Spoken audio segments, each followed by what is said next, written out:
So hello, thank you so much for being here, for taking the time out of your Tuesday evening if you're on Eastern Standard Time, if not just in general, for showing up. If we've never met before, my name is Amanda and welcome to Womb Wisdom 101, which is an introduction to reconnecting with your womb. My sister is here. Her name is Kristen, and I'll actually introduce her because why not? So she's a PA, so she's a physician's assistant. She has a background in Western medicine, and she works very closely with herbalism, with Eastern practices, meditation, yoga, certified in personal training, all the things. And she also works really closely with the medicine of cacao. So she brings all of this knowledge and wisdom into her healing practice. And I do psychospiritual work. So I combine holistic psychology with spirituality, indigenous wisdom, my own background as well in yoga and meditation to bring you everything that I bring you. And our paths, my sister and I, our paths have really led us to connect with the wisdom of the womb. She connects in a spiritual way as well, but she is definitely an expert in the science of it all, which I am so not. So I'm super grateful to have her here. I am very much on the psychosomatic component of it, of the spiritual and energetic component of it. So we will get started. I just shared a little bit about us. Kristen, if you want to add anything to that, by all means, go for it. Yeah, so I'll just add a lot of my experience and the things that I'll be sharing with you guys comes from my clinical work. So I've spent the past like 5 or 6 years, I lose track of time, seeing patients in like a primary care and urgent care setting. And a lot of those patients are women. So I've had a lot of experience just like noticing patterns and how a lot of the Western healthcare system can't really give solutions to patients. It feels like oftentimes, even when we're trying and taking the time to sit down and really understand the patient perspective, we're coming so short. And it feels like most of the time I'm just kind of putting a band-aid on problems instead of getting to the real origin of it. So it's kind of why in the work that I do now, I'm doing more holistic wellness. So yeah, I'll touch on that, but really I'm gonna help you guys get into how we can get to the roots of the problems instead of just putting band-aids on them. Yes, beautiful. Thank you for sharing. Super important. And if there's anything I would like to add, no. Alrighty. So let's get started. What is the womb space? All right, so from the Western medical perspective, the womb space is typically a term that only applies to a pregnant female. That's the space where the fetus forms, and it's what's lying inside the uterus of every female body. The womb space also has a huge spiritual definition, which my sister is going to talk about. But really, the whole reproductive system of the female is what constitutes the womb space and has ties to our sacral chakra. So, our root chakra, the things that help us activate creativity and sensuality. And my sister will talk a little bit about that. Yes. So from the psychospiritual perspective, the womb space is really the energetic portal that is located just beneath the belly button. And this is our center of power. This is where our real power lives as women. And this does not mean that you have to birth a child or adopt a child to be connected to the energy of the womb space. Like, you do not have to have a kid. This is about your sensuality. This is about your sexuality, not just in terms of having sexual relations, but about your capacity to tap into your creative potential and to really come into a place where you feel really anchored and grounded and rooted in your being, in your connection to the earth, in your connection to the elements. And when we connect on a really deep level with the womb space, we are tapping into really powerful ancient wisdom that we've been separated from and disconnected from over hundreds and hundreds and hundreds of years. There's a lot of shame that's stored here. There's a lot of fear, a lot of abuse. And how is it stored here is a question that I often get asked. These are energetic imprints that are in our DNA. And over time, throughout the ancestral lines, so from great grandmother to mother, all of these imprints get passed down and we're carrying them within the womb space. And I don't want to only talk about the negative. We're also carrying all of the power and the strength and the wisdom that our mothers have, that our grandmothers have, that our great grandmothers have. And we'll get more into how our cycles and our purification process is actually a gateway to our own transformation and a deepening into our own personal medicine and embodiment in the world. And I just want to add that the spiritual womb space or the metaphorical womb space is applicable to female, male, any gender. It's really just that sacred space that we have. And so often, like, you hear womb wisdom and, you know, the image that comes to mind is female, but there is so much womb healing that needs to be done for men and for people who just consider themselves non-binary. So making sure that we're inclusive of those people as well, because this is not something that's just limited to the feminine. Yeah. And so talking about add to that, yeah. So in the male, it's referred to as the hara. That's what their womb is called. It's the hara. So it's that sexual energy, the libido, and we'll get more into the libido in a little bit, but go for it. So basic anatomy of the female reproductive system. This may be giving some of you PTSD from those high school biology classes that we had. So you have your two ovaries and they're sitting on the lower abdomen. So right above like that pubic region, and they're being held by those little finger-like projections called the fimbriae. And those lead into our fallopian tubes, which are the direct connection that transport eggs into our uterus. And so the uterus is that space that's like typically the womb space from the medical perspective. That's like the actual womb where the baby is housed. And then every month we shed that top lining of our uterus called our endometrium. And that bloodshed is what creates the period that we see.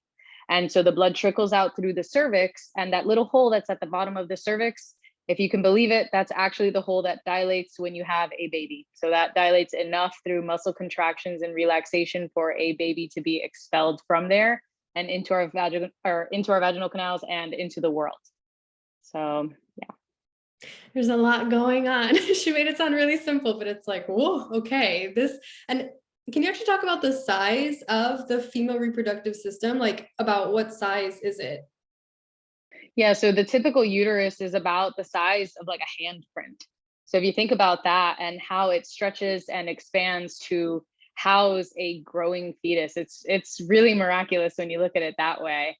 And to think that from that same organ comes all of the sensual energy, the sexual energy, the creativity, all of that blooms and comes from that home. So this is something that really needs to be nourished, something that we should really tune into and pay attention to.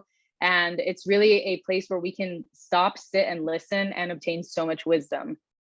Absolutely. And that's actually what we're about to do right now. So we are going to connect just for a moment, and we're going to do this through a guided meditation. So feel free to get comfortable wherever you are. If you've never meditated before, it is okay. All you have to do is follow the sound of my voice. That's typically something I get. I've never meditated before. So if you don't have any familiarity with meditation, you're not trying to stop your thoughts, you're not trying to be in perfect silence, none of that. We're simply observing. And all you have to do to make it really simple is just take a big, deep breath in with me. So feel free, once you get comfortable, to inhale deeply. And then exhale deeply. 2 more times at your own pace. Just taking the biggest breath of the day in through the nose. And exhaling to let it all go, whatever you're carrying in your body. Take another breath at your own pace. Feel that inhale coming from the depths of your being, all the way from the uterus as you breathe in, exhaling to release any energy that you wish to expel from the body. And naturally, when we come into this state of introspection, we are going to feel things. We might notice that there's tension in the body, that the mind is racing, that there's a story coming up, maybe from the past or the future, that's trying to pull you away. So I'm going to ask you to engage just one step further and place both of your hands, or just one, whatever you want, on your low belly. So just beneath your belly button. And this is already a huge step for a lot of people. A lot of people don't make contact with the physical body. So just noticing if it feels uncomfortable or if it activates any level of discomfort within you, just take a deep breath in and a deep breath out. Making sure that your palm is connected here to this energy center that's just beneath the belly button, knowing that our palms are like antenna. They allow us to feel and sense beyond anything our eyes can perceive. Take another deep breath here, really bringing the awareness to the sacral chakra. This is the womb space. So this is where all of that really complex anatomy is housed alongside this really powerful energy that is our vitality. This is what fuels us. This is what gives us energy to feel alive, joy, pleasure, and to create in the world. Take another big deep breath in and a big deep breath out.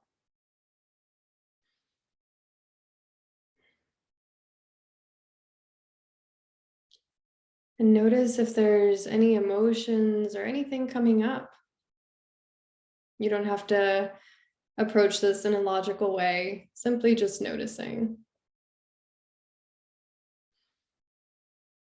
Take one more big deep breath in, big deep breath out, just releasing any energy that's stored here. And then whenever you're ready, feel free to release your hands. And just take a moment to come back into the space. And feel free, once you're ready, to open the eyes, and you can just write in the chat a word or a sentence of what that was like for you.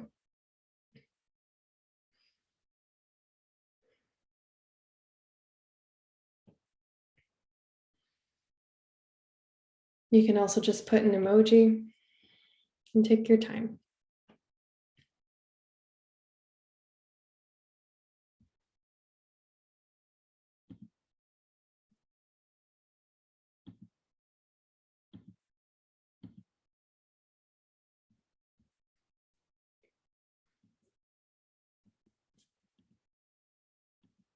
Trying to see the chat. Kristen, read the chat.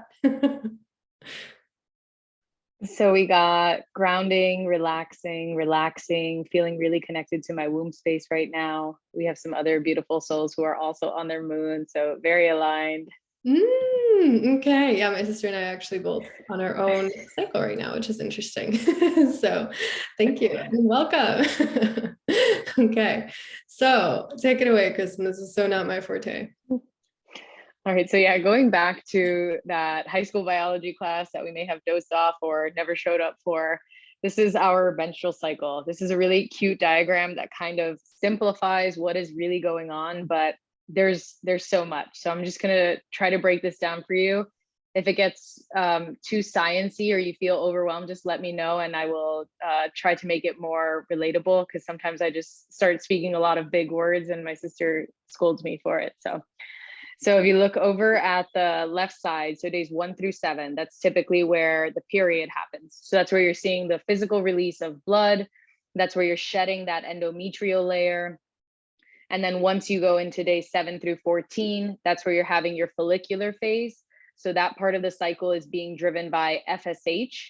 And there are, on the bottom, you can see the color coding for the lines. So if you look at FSH and LH, those are the hormones that are typically driving the follicular phase. And that is FSH is follicle stimulating hormone. So that's telling you that this hormone is stimulating the growth of these follicles in our ovaries. And these follicles will continue to grow and grow. And typically, when you have a successful ovulatory period, you'll have one egg that's produced. And when that egg is nice and ready to come out, that egg will be dropped. So those little fingers that we saw on the first slide will pick it up from the ovary, bring it through a fallopian tube, bring it into the uterus. And then if that person is looking for pregnancy and it's the time, the sperm will meet the egg and implant there in the wall of the uterus. If it's not the time, then you'll have this little body called the corpus luteum, which is what's driving the next half of the luteal phase. That's why it's called the luteal corpus luteum. And that corpus luteum needs progesterone to survive. So what happens is when we're not getting pregnant and we're just having a regular menstrual cycle, that corpus luteum needs progesterone to keep feeding it and cycling through with it. So the corpus luteum is like, hey, I don't have any more progesterone. What's going on? And because there's no progesterone, it starts to slowly die off and it becomes reabsorbed by the body.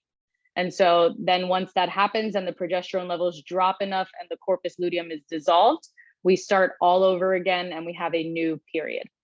So two major phases, the follicular phase and the luteal phase. And then those are broken down even further. In the follicular phase, you have your menstrual cycle, which is like the actual period.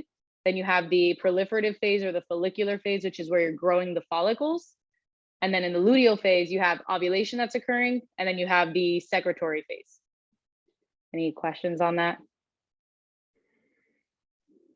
Cool. Okay. So we're going to go a little bit deeper into each cycle. Super important to connect with it on the holistic level. So go for it. Yeah, so phase one, the menstrual actual part of the cycle, that's where you're actually shedding the blood. So days 1 through 7, that's what gives you your actual period. The amount of time for bleeding is different for everybody. For some women, it's 3 days. For some people, it's 7 days. So that's totally up to what's going on in the body. And really shifting the perspective to, instead of just being like, oh my God, I got my period, really looking at the period, what's going on? What symptoms are being had the days prior to the period? Are you having a lot of bloating? Are you having a lot of mood swings? Are you having a lot of hot flashes? How is the blood? I've read a lot of research, and there's a lot of studies into the actual like description of the blood and the way the blood looks being looked at as the next vital sign. So if you're thinking about when you go into the doctor's office, you know, we take your temperature, we take your blood pressure, we take your pulse, we look at how well you're like breathing in oxygen on the O2 sat, but what does your period look like? And that really gives you so much insight into what is going on in the body and what the state of the hormones looks like. So people who are having a lot of clotting and a really heavy flow, there's something going on with the hormones there. People who are having like a really scanty flow and there's barely anything coming out, it's just spotting for the entire 7 days. That's also showing that the hormones are off balance. So really looking at this data and taking it as a like graph that you can construct and say, how is this trending? And what changes need to be made, what things need to be increased or decreased, which we'll talk about later, to show, okay, my period is a nice, healthy flow. It's moderate, it's bright red, it's 3 to 7 days. I feel good, life is good. So looking at it like that from the actual medical perspective will be really helpful going forward. Yes, and something that I want to add is the magical part of all of this, which is what I'm here for. So this is when we are in our new moon phase. So no matter what's going on in the external with the cycles of the moon, we have our own internal phases that are always shifting and changing within us. And we're going to show you a map of that in a minute. However, when we are menstruating, we are in our own personal new moon. And that means that the moon is black from our perspective here on Earth. It's not lit up. So this is when we're in the void. This is when we're in the depths of our being. This is when we're going inward and we're connecting with our intuition on a level that will just blow your mind, because it's such a body felt experience to be able to connect with the intuition at this level. And the menstrual phase is really a moment of purification. From the indigenous perspective, we are in a ceremony when we are bleeding. And way back when, I'm actually going to read this little passage to you so that you can have an idea. Before, our period was seen as something to be ashamed of, something that was a curse, something that most women want to run from or get on birth control to just not have one at all. It was actually seen as a gateway, as a portal to our own death and rebirth, which is why it's so connected to the season of winter. And even though everything seems dead on the outside in the wintertime, beneath the soil is when everything is actually shifting for the people who are in agriculture. That's when there's the most movement. So we might feel like we're losing it, like we're erratic, like all these things are going down. and we may not know what is happening within us sometimes because of the chaos, because we're so disconnected from having the opportunity to go within. But when we really do set time aside, especially the first 2 days of the menstrual cycle, that's when our energy levels are the lowest. That's when we are the most sensitive. It's when we're going into that portal for transformation, is when we can actually get a better understanding of what on earth is happening in the body, what our body is trying to tell us. And this purification process that's happening is not only just a physical release of the tissue inside of the uterus, it's also an emotional release. So a lot of times these feelings, you see women crying, you see women getting angry. These feelings are typically feelings that have been repressed and stored within the womb space over our 28-day to 35-day cycle. So when we're bleeding, we're releasing all these emotions that were stored are coming out of the body. And that is powerful. And then I'm going to take it one layer deeper. Remember how I told you we have these imprints from the mother, from the grandmother? We're releasing these energetic imprints of shame, of pain, of grief, of sadness, of abuse for our mothers, for our grandmothers when we are bleeding. And that is why this is like the crone energy. And the crone energy is the woman who knows. Like, think of the wisest woman who's already about like 60 years plus. She has so much experience under her belt. This is the woman who knows. She knows herself. She's lived. She doesn't have to say anything. She just knows. And that is the power of our bleed. When we connect, we just know. This is a moment for us to get a clean slate, which is also what the new moon is all about. It's a clean slate. We start from scratch. So it's an ending and it's a beginning for us. So I'm going to read you this passage here, and it's pretty short. It says, "Seclusion of the menstruating woman has been widely practiced since time immemorial, be it in a special hut or a dark corner of the house. Darkness was emphasized, for it was understood that during this phase, locked in a mysterious embrace with the black-faced moon, which is the new moon, she is returned to the original chaos with its infinite treasures. A woman in receptive contact with her feminine tides, which is the blood, often finds they lead her into her own depths and the first soundings of new life at organic, intellectual, and imaginal levels. This is a gift that begs to be received. Cultural attitudes shaped by legacies of the past make it hard for contemporary women to surrender to the erotic pull of the creative dimension and her own potential. Suppressing her gift, treating it with disdain, she rides the rag and gift becomes curse."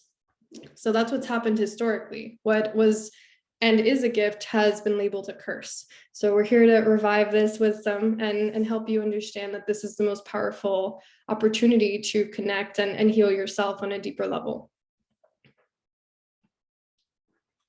So shifting into phase 2, this is typically happening once you've stopped bleeding. So if you're following the typical 28-day cycle, that would be day 7 through 14. This is when FSH, so follicle stimulating hormone, is now driving the whole process again. And we're growing all these little follicles that will turn into an egg. At the same time, because we've just lost that top layer of the uterus, the endometrium, we're starting to grow that again as well.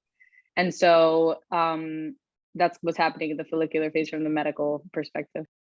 Yes. And then this is connected to the energy of the waxing moon. So we have the new moon, which is the void. And now the light that we're going to see from here on Earth is going to begin to increase as the moon shifts into a full moon. So in between the new moon and the full moon is when our energy levels are actually going up. So when we're menstruating, we're basically at like a 0%. And then slowly we're going up into like a 25%, a 30%, a 40% as the full moon as the moon evolves into a full moon. And this is when we're connected to the energy of the maiden. And the maiden energy is the energy of youth, of vibrancy. And that's why we have this image here of this innocent looking and very youthful woman. And she's fertile. She's fertile. Like, she is in this place of being full of life. And ultimately, at the biological level, right, her body is asking to reproduce. So this is a powerful time to connect with this energy of renewal. It's our personal spring. It's when all of the flowers are in bloom. And it's an interesting archetype to connect with, because the maiden energy, the maiden archetype, has a very deep wound within it. And so we can do a lot of work around the maiden wound. And a lot of times people can associate the wounded maiden with the damsel in distress. So it's like the woman who, even though she's 20, 25, 30, 35, even 40, she can't seem to rescue herself. She's waiting for somebody to come and rescue her. And this is the opportunity to really strengthen our inner maiden, to strengthen ourselves, and to recognize that we have all of this vitality, all of this energy, all of this youth to take advantage of and work with. And that when we work with it in this way, we're really becoming expansive and tapping in on a deeper level to all of the gifts that we have, our innocence, our youth, our creativity. Okay. So phase 3, this is ovulation. So this is typically days 14 through 21. So around the 3rd week of the menstrual cycle. This is the time when our hormones really kind of just drop off the cliff. And so FSH, which was driving before, and LH, which is luteinizing hormone, they kind of just go from all the way being at the top to that quick drop. And it's these quick drops that usually precipitate the kind of mood swings that we feel, the, oh, my brain just totally blanked out. The drop in the immune system that we feel. And at the same time, the opposite is happening with our body temperature. Our body temperature is at its all-time high. So if you've ever heard of natural birth control or like these rhythm methods, it's typically where they're using a specifically designated vaginal thermometer, and every morning they place it inside the vagina and take their temperature. And so by tracking their daily temperature, they start to notice a trend that around the 3rd week, typically there's 2 or 3 days where the body temperature is at the highest. And that's when people know, okay, I've ovulated. And so really fun fact that I actually learned pretty recently, just because we have a period doesn't mean that we're ovulating. So, you know, maybe 10 times out of the 12 months of the year, you may have a period and actually ovulate. So just because you're having blood that's being released, it doesn't necessarily mean that you're also releasing an egg. And this is something that I think is not really taught for birth control. When you look at birth control, most of the methods of birth control, they give you a period, but it's almost like an artificial period. Like your body is shedding that endometrial layer, but we've shut down the ovulation system. So you're having a period every month or every couple of months, or just having spotting here and there, depending on what method you use, but you're not ovulating. And that's how they prevent pregnancy. And I'll talk about that in a little bit when we get to the birth control. But the key thing here is knowing that the time that it takes for your ovary to release that egg can take anywhere from 16 to 32 hours. And then that egg can last for up to 24 hours. And then when you're thinking about it from the male perspective, the sperm can also last a couple of days before they die off. So this is why when people are trying to avoid getting pregnant, the best time to avoid having sex is usually 3 to 5 days before you're going to ovulate. So you want to leave at least that 3-day window, and then another day or two after ovulation to guarantee that you're not going to get pregnant. But the only real way that you can do this is with the basal body temperature in tandem, because once you've had, and again, this is not just like you're taking your temperature for 1 month and you're like, oh, this day looks like it's high, this should be good. You want to have like 3 or 4 months of qualitative data where you can say, okay, my basal body temperature looks like it's this high. This is the highest temperature for the past 3 months that I've been tracking this. This looks okay. And obviously, the more data that you collect, the more specific that this will be, and the more useful those numbers will become, because now you're making a very small window of error. Yeah, that's pretty much the ovulation cycle. Yes. And this is the full moon. So if you look up right now at the sky tonight, it's a full moon. This is when our energy is at 100, which it's wild because our lifestyles are designed to match the masculine energy, which is at 100 every day, right? And we are only at 100 for about 7 days out of the month. And that's important to know, because I think a lot of women, they feel like they can't keep up, or oh, their energy levels are so low, and they berate themselves for not being able to keep up, or for having symptoms, or for not being able to be consistent with their workout routines. But it's having this understanding that we're not supposed to show up in the same way every single day. We are just like the moon. We literally have a different phase coming through us every single day of our life. within that 30-day cycle. So the full moon energy is connected to the mother energy. And there are really interesting stats that show that a whole lot of actual births happen on a full moon. And this is a cool spiritual fact to know. It's deeply associated with the concept of manifestation. So a lot of women will work with these cycles of the moon to plant a new seed on the new moon when we're in that fertile void. And then they will bring that project into life on a full moon. So it's an interesting concept to work with energetically. And the archetype of the mother is about tending to and nurturing that maiden. So it's about coming into maturity. It's about being able to accept your reality as it is. And yes, even though manifestation is something that we have in mind, it's not what we're working towards all of the time. It's also understanding that to manifest anything at all, our core foundation that we have to be operating from is this place of gratitude, acceptance with everything that we have, loving everything that we have, everything that we are, and knowing that that foundation is what allows us to evolve and shift over time. So this is our personal summer. And it's interesting because my sister mentioned how this is when our body temp is at its highest. So I think that goes hand in hand with this concept of fire, of the summertime, of everything being really fully alive and awakened. And that's why I put this image here, because that's what's going on. That's when we are at our peak. And it's really a beautiful time to tap into self-care, into self-love, into nurture, and to nurture the inner child as well, to really look into the wounds of the maiden and see how can we tend to this woundedness and bring ourselves up out of whatever mess we might currently be in our lives. All right, and the last phase of the menstrual cycle is the luteal phase. So it's typically the last week of the period or the cycle. This is days 21 through 30. So this is when that corpus luteum that I had mentioned previously starts to release progesterone, and then you're receiving progesterone, and that cycle will either continue if there is a implantation. So if you're ending up pregnant, you will continue to produce progesterone, which will continue to help that corpus luteum thrive. Or if there's no implantation, the lack of progesterone will start to kind of wither off that supply to the corpus luteum, and it will dissolve.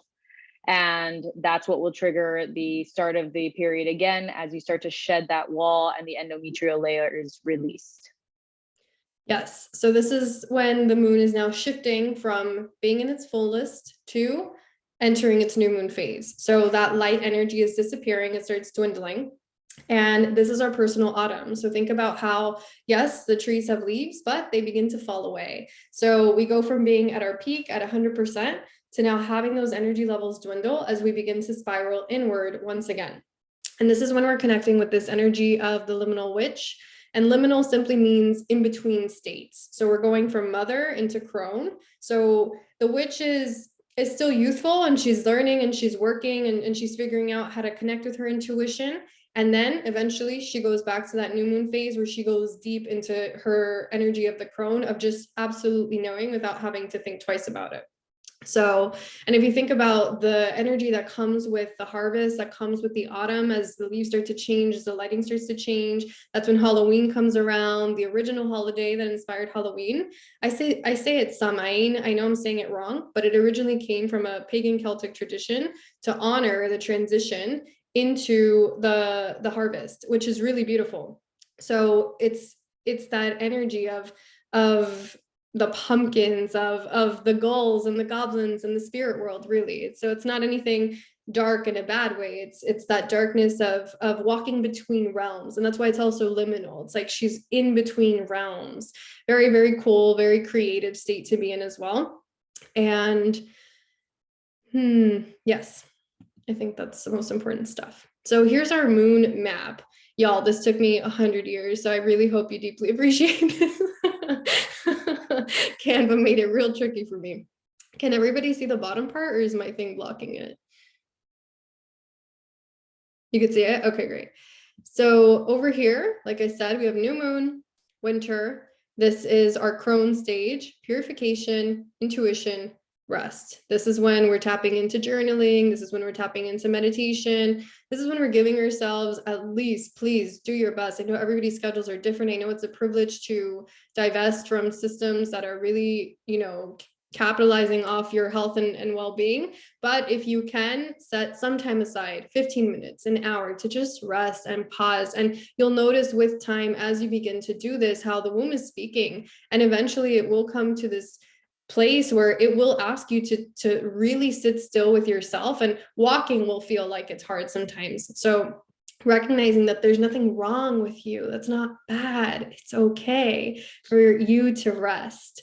And I actually always talk about this. There's an organization called the NAP Ministry, and I fucking love them so much because they are endorsed to teach people how to rest. And they talk about how it's an act of decolonizing. And that is so powerful because it's like a whole organization around the concept of napping as an act of resistance against systems that are deeply oppressive towards the feminine cycles. So I just have to throw that in there. Nap, relax, rest. It's okay. Give yourself permission.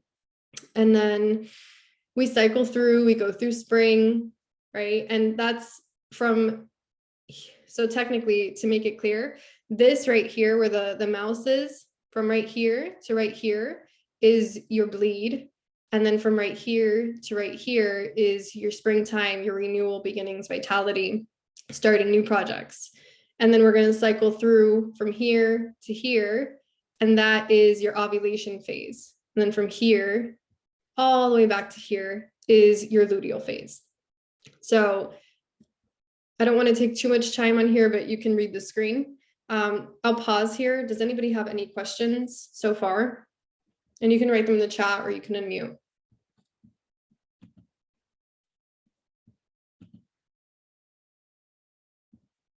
I can't see the chat, so in case anything comes through, just let me know.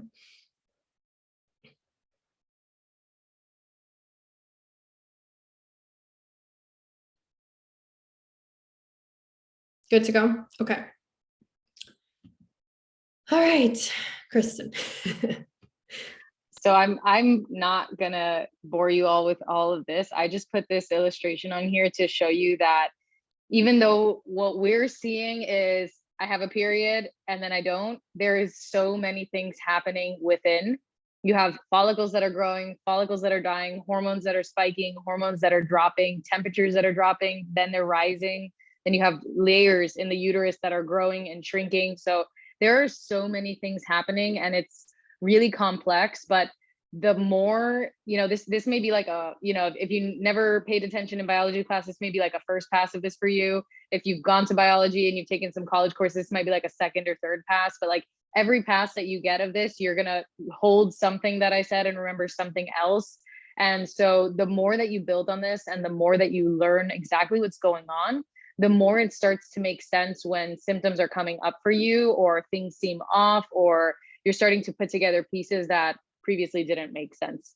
So if there's a course that we're doing called the Moon Temple that my sister will talk about after, but there's like a whole like module of 2 hours that I'm going to dive into exactly what's going on here. So we'll save that for that day.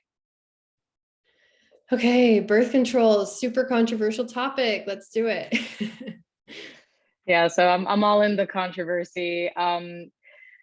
I have so much to say about this. I'll keep it brief. Birth control is not a one size fits all approach. I'm sure most of us at some point have gone to a gynecologist and just been handed a pill and a prescription. And that prescription was probably not based on any science or anything that we said to that person. It was probably just based on the fact that we needed something so we wouldn't get pregnant, or we were having like bloating or really bad cramping or bad acne. And they were like, try these. And that was like the first pill that that provider could think of, or the one that they prescribed the most, or the one that your insurance covers. So really just emphasizing that birth control is not a one size fits all. What works for your friend, what works for a family member, what works for you are going to be totally different. And so really looking at what symptoms you're experiencing is going to help you decide what birth control is best for me. There are so many options that are out there and every single option has side effects. So also taking that into account when you're making these decisions. So really coming back to, do you really need birth control? And if you do, what are your reasons for getting on it? Because this goes back to what I was saying before. A lot of the times that we get on birth control or we're given prescriptions, it's more of putting a band-aid on something instead of actually getting to the root of the problem. So if you're taking birth control because you're having some sort of symptoms, the real question for me is, why are you having these symptoms? What symptoms are you having? When are they happening? When are they better? When are they worse? And when you start to ask all those questions, you start to notice patterns. And then you start to notice, okay, this is what's actually going on. Let's see how we can actually fix this, instead of just, slapping on a birth control patch or taking a daily pill and giving artificial hormones that are just numbing our body's alarm system that is blaring at us, help, help, something's not right. So really taking that into account and making sure that you do your research, because unfortunately in our healthcare system, as wonderful as it is for some things, our time slots are very limited. Like the fact that you have 15 minutes to sit down and talk to a provider about all your problems and we're supposed to magically fix them, it's not realistic. So just making sure that you do your own research and make sure that you're aware of the side effects and the possible things that could go wrong. And you just always want to be prepared for that. And when you walk into a consult with like a GYN or your primary care, and you already have a little bit of knowledge, it makes it so much easier, because then it's not starting from square one. And then you already have some of that knowledge that you can use, so that when the provider says something you don't understand, you can be like, but I saw online that it said it could give me blood clots and heart attacks and blah, blah, blah. And then they'll be forced to answer your question. So really making sure that you're educating yourself as the consumer, because a lot of Western medicine is heavily pharmaceutical based, and we want to try to avoid that whenever possible. I'll pause Oh here. yeah, and Any questions on birth control or anything like that? yeah, and here on the slide are just, yeah, so it's more of a band-aid for like a lot of, these are a lot of the most common reasons that I see people are prescribed birth control, especially when we're looking at, for example, like the PCOS population.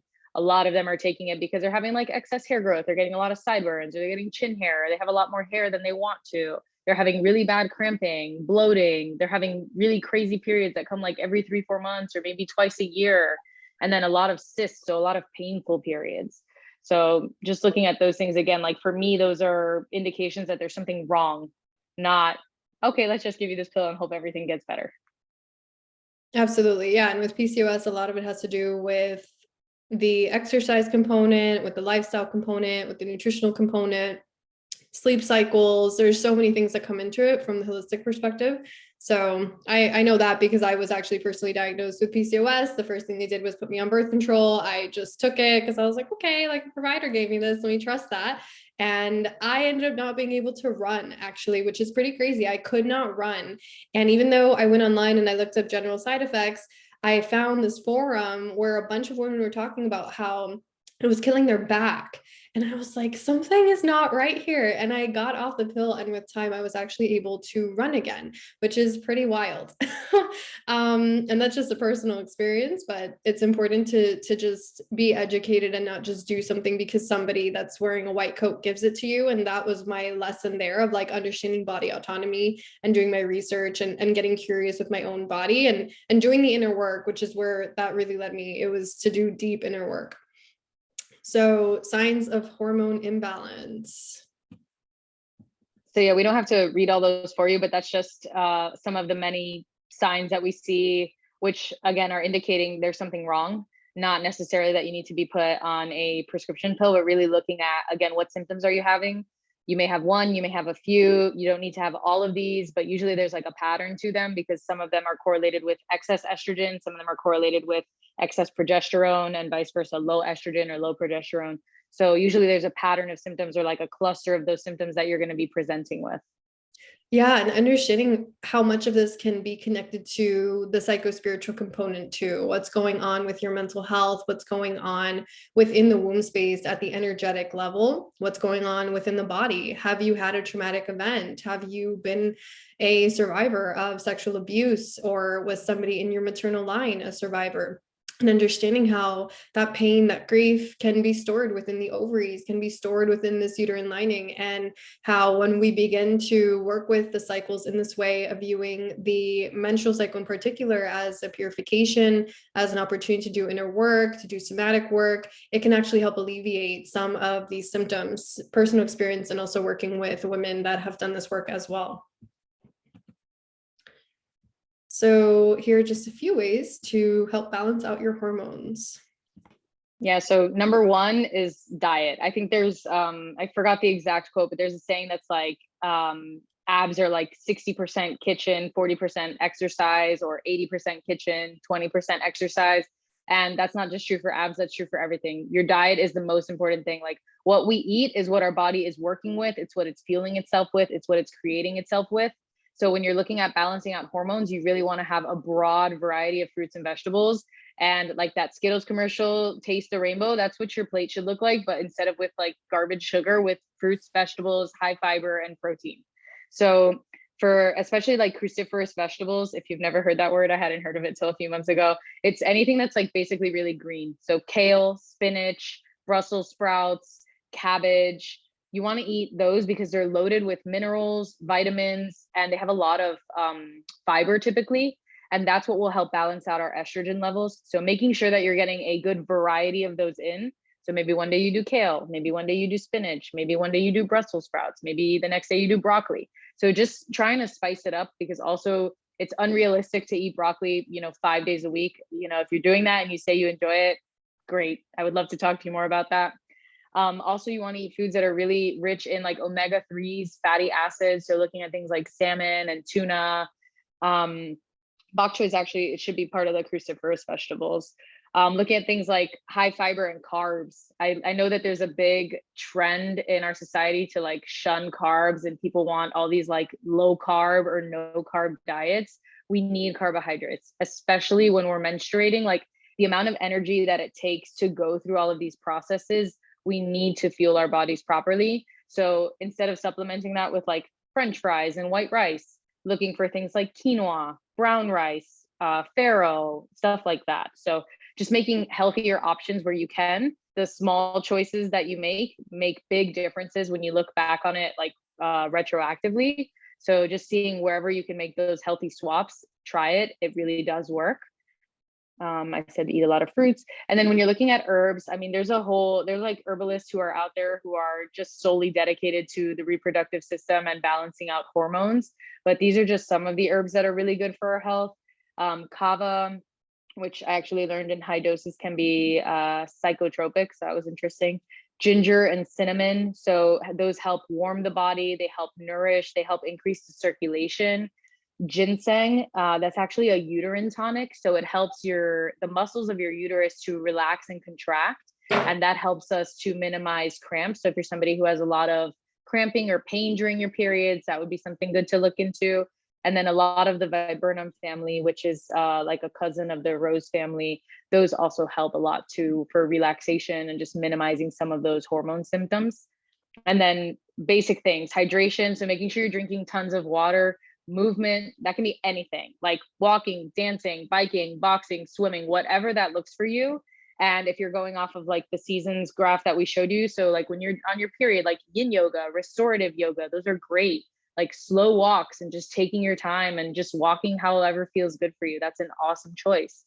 And then thinking more when you're ovulating or in that follicular phase, like that's the time when your body's going to be like, I'm ready to do HIIT training, I'm ready to go kickboxing. So looking at that as well. And then most underrated is sleep. I feel like we all aspire to get a good amount of sleep. And then when that time actually rolls around, we don't do it.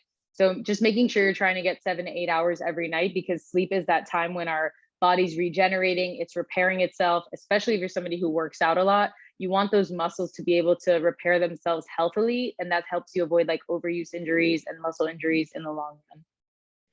Yes, and always honoring bio-individuality, right? Every person is built differently. So figuring out what works for you, what foods work for you, what meats, animal proteins, animal products, if you choose to eat that, and knowing that it's a lifelong journey. Our bodies are always changing and shifting with the cycles, with the seasons. What we like then, we might not like now, and vice versa. So just knowing that we're always a work in progress, we're always learning, and it's really about getting curious. It's about getting curious and knowing that we're not bad people if we didn't do something a certain way. We're always learning, we're always growing. So always keeping that in mind in this process.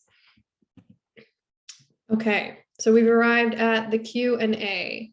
So feel free to drop any questions. You can also raise your virtual hand, your literal hand, and you can talk about literally anything if you feel called, something you've been going through with your cycles, questions from the clinical perspective, spiritual perspective. And yeah, just no shame in your game. It could also just be thoughts, reflections too. I'll speak up. I was just gonna say, love the presentation. I definitely like to have things that I don't know or I'm not knowledgeable about, like with like a one-stop shop. So I like this. I don't know if like on terms of your end on like the presentation, the presenter side, if you guys have like the cliff notes attached to these slides, if there's any way that you can share that with me, like with us, or at least me, just to kind of get like all that, you know, information that you guys were discussing, like aligned with like each slide as well. Like that would be really helpful for me. If it's possible, that's extra work though. So I actually, I don't know about my sister, but I don't have any notes, but this is being recorded. So it will be sent to you and you can rewatch it as many times as you like. So if you want to like take notes on that and stuff, because I actually don't have any notes, I'm sorry. No worries. If possible too, because I took photos, but if you guys have like the actual like PowerPoint deck, like I can print that out and I'll actually just write the notes after watching the recordings, like that would be helpful. Absolutely. We can definitely email that to you too. Thank you. And then also I was going to say, I did get off my birth control earlier this year, which I've been on it since I was 15 or 16 years old. So definitely, I didn't actually, for me, since I was young, like I never had like the mood swings. My period was pretty light and like normal. And then I didn't have any like weight gain or anything like that. And it helped with, my mom got me on it because of back knee. And so now that I've been off it, like my period's definitely been irregular. And then I have back knee and more acne on my face as well. But yeah, just kind of, and it did cause not mood swings, but definitely a dip in my energy levels overall the last, you know, I guess almost year that I've been off of it. And not emotional, but definitely went through a little spurt of depression as well, which I think is tied to that. So interesting that I always praised birth control like all these decades. And then now I'm like, yeah, I definitely see the effects of it now that I'm off. Thank you so much for sharing. I appreciate that. And how many years were you on birth control? From 15 till 35-ish. I was off of it for a year and a half with one ex-boyfriend when I was in my mid-20s. And I think I might have had like 2 or 3 periods over that year and a half. But I've been back on it since then. Wow. And I was consistent with it too. Like I never really like had any issues skipping it or anything like that. So, and my mom's, like, I guess you could say, speaking of modern medicine, I don't know how bad or, you know, how bad this is, but my mom's friend is a nurse in Colorado, and she was the one that told me like, oh, if you skip your period pills, like you can not have a period for like 2 or 3 months. So that's what I started doing towards like the tail end. So yeah. Yeah, that's something that I hear all the time. So yeah, definitely not great, but you know, we live and learn. It's a work in progress. But I'm glad that you got off of it. I mean, I also was on birth control for years, but I was having like horrible side effects and just kind of putting them on the back burner. And then finally I was like, enough is enough. So it definitely is a process of like, I remember when I got off, I had to like learn how to reconnect with my body and like listen to my body. Cause like, you know, it's kind of just robotically being fed to you like the same dose every day. Mm-hmm. And I had like one of the tricyclic ones, which changed, the hormone concentration actually changed every week. I don't know if you had one of those or one of the ones that like same dose. I think I was too. Okay. Yeah. So those are a little bit better than the ones that are the same amount of hormone every day, because they're kind of trying to mimic our natural cycles. But yeah, just reconnecting back to our periods and like syncing with our bodies and being like, huh, okay, yeah, I'm definitely a little bit crankier. I'm definitely more fatigued. Like I definitely don't have the energy to go run today. And like really listening to that, it's been amazing to see what a shift it's been and how much I've been able to reconnect with my body.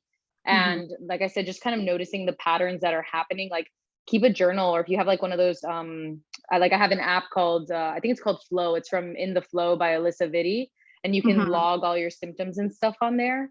So I would just track everything. Yeah, it's an app. Let me see what it's called. It's like a pink. It's called MyFlow. Oh yeah, MyFlow. And it's a purple app that's got like 4 different shades of purple in a circle. I think it's like $3 or $4. Like that's it. You pay that once and then you've got access to it.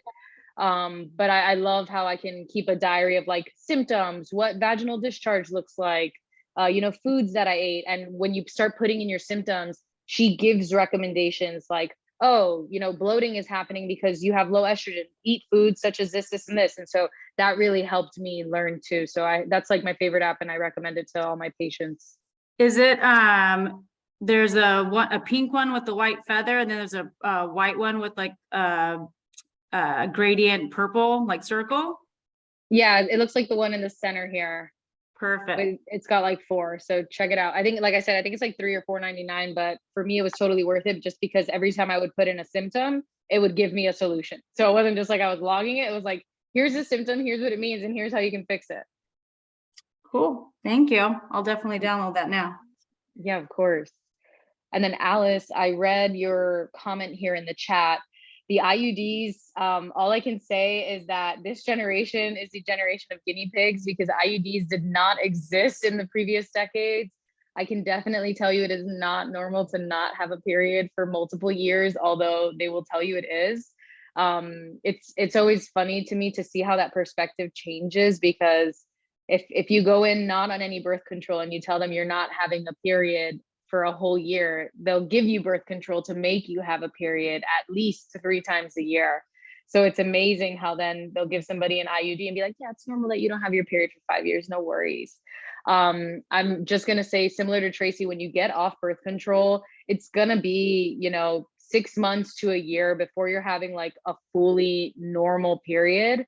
And the symptoms that you're going to experience are just going to depend on how like drastically your body's trying to compensate for what's being lost. I'm not sure if you have the copper IUD or the one that has hormones in it. I have the hormonal one. I have the Mirena. I think that's the one. Yeah. Okay. Yeah. So once you remove those hormones, how your body's going to react to it, I always like to describe it as like somebody going through withdrawal. Like now there's something called our HPA, which is like our hypothalamic pituitary adrenal axis. And that's like a big fancy word for like the powerhouse that's in our pituitary. It's how it chats with our body and lets us know like, hey, we need more estrogen, we need more progesterone, we need to make more of this. So like once you're removing that external hormone, now your body's going to be like going crazy navigating like, okay, I have to start supplementing a lot more of this than we were before. So it's going to be an overdrive. So I would expect you to be kind of moody, energy levels all over the place. So just knowing that that's coming, and just, like I said, writing a log and being in tune with it so you can start seeing what's coming up for you. Perfect. Thank you so much. Yeah, of course. Any other questions? Yeah, any other questions? Anything? I think we're good. Okay, so thank you so much for taking the time to come out to listen, to learn. This is all like, I know, Tracy, it's a lot of information, so we probably just like blasted your brain.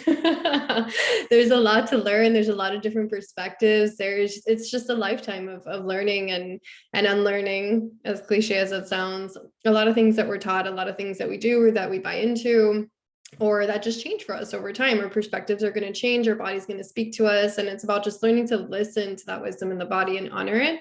And we are actually doing a 3-month program called the Moon Temple. So we're doing like a really, really, really, really, really deep dive into so many different topics from the psycho-spiritual perspective, from the holistic clinical perspective, to give women all the tools, all the sisterhood, all things necessary for you to be fully empowered in working with your cycles, not just from the clinical perspective, but also from this really ancestral perspective that the women from way back when, way before colonization, way before patriarchy, were really, really connected to, because they were so connected to the cycles and seasons of the earth. So it does take on a shamanic approach to a certain extent, because I do shamanic work with actual womb clearing to be able to release energetic imprints that are stored in the womb space. And then it also incorporates presentations and all this intellectual knowledge that you've just received as well. So if you're interested in that, for being here on the call, we're